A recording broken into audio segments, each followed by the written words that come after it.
কাউকে ছাড়া নেমে এসে বলে না লাগে। আমরা আর কাউকে ছাড়া নেমে এসে বলতে চাই না, কিন্তু বাংলাদেশের পরিস্থিতি যেদিকে যাচ্ছে তাতে মনে হয় সামনে আমাদের অনেক কিছু পালন করা লাগবে।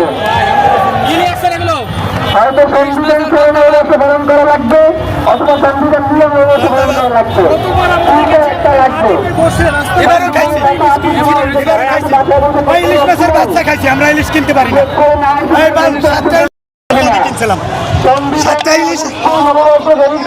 থাকতে হবে।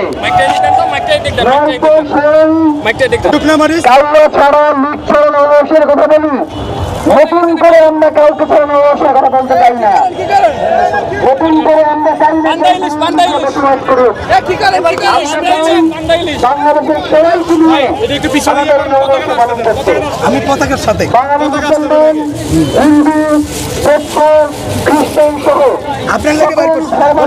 পয়লা বৈশাখে হাদি ভাইয়ের বিচার চাচ্ছি। আজকে পয়লা বৈশাখে এটা লজ্জা। এতদিন যদি বিচারটা হয়তো তাহলে আমরা খুশি থাকতাম। এই পয়লা বৈশাখে আমরা পরিপূর্ণ খুশি না।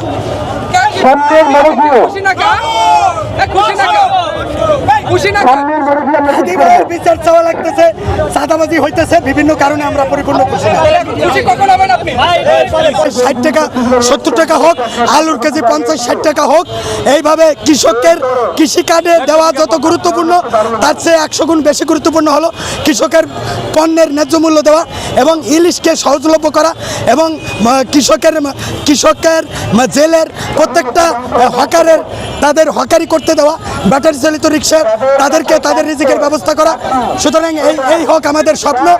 এইভাবে সকলকে জাবের ভাইয়ের বিচার কামনা করে সকলকে ধন্যবাদ জানিয়ে শেষ করছি। ধন্যবাদ।